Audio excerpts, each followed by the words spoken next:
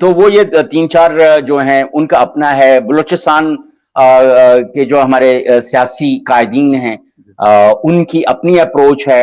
اور آپ نے دیکھا ہوگا کہ بلاول بھٹو زرداری صاحب نے فورن منسٹر کا عہدہ